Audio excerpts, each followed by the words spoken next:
आणि यानंतर पुन्हा एकदा विधान परिषद निवडणुकांचे अपडेट घेऊया। नाशिक विधान परिषद निवडणुकीच्या मतमोजणीला अद्यापही सुरुवात झालेली नाही।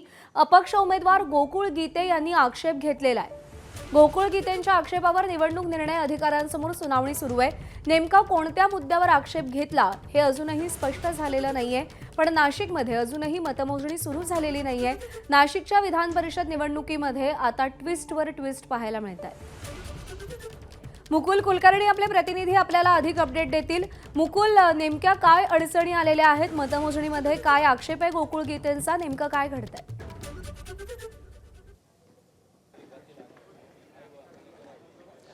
थोड्याच वेळापूर्वी मतपेट्या ह्या खोलण्यात आलेल्या होत्या आणि सगळ्या मतपत्रिका ह्या एकत्र करण्याच्या कारवाईला देखील सुरुवात करण्यात आलेली होती। दोन्हीही उमेदवार म्हणजे गोकुळ गीते, नरेंद्र दराडे हे दोन्हीही मतमोजणी कक्षामध्ये देखील दाखल झालेले आहेत। मात्र गोकुळ गीते यांनी एका मुद्द्यावर आक्षेप घेतलेला आहे, त्यामुळे त्यांच्या आक्षेपावर आता चर्चा सुरू झालेली आहे। निवडणूक निर्णय अधिकारी तथा नाशिकचे जिल्हाधिकारी आयुष प्रसाद त्याचबरोबर निवडणूक आयोगाचे ऑब्झर्व्हर आलेले आहेत। त्यांच्या समोर आता ही सुनावणी केली जात आहे।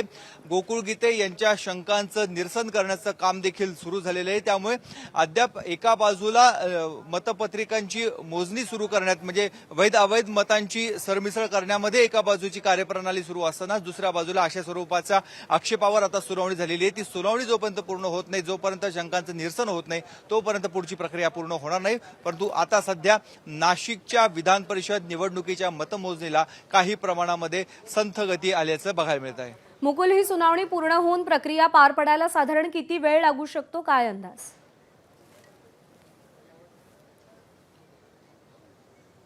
साधारणतः पुढचे 5 ते 10 मिनिटांमध्ये या प्रकरणाची सुनावणी ही पूर्ण होण्याची शक्यता आहे आणि त्यानंतर दुसऱ्या बाजूला सर्व अधिकारी कर्मचाऱ्यांना तैनात आहेत, त्यांच्याकडनं पुढची प्रक्रिया ही राबवली जाईल। परंतु तुर्तास जी माहिती आपल्याला मतमोजणी कक्षामधनं मिळते आहे त्यानुसार ही सुनावणी सुरू झालेली आहे।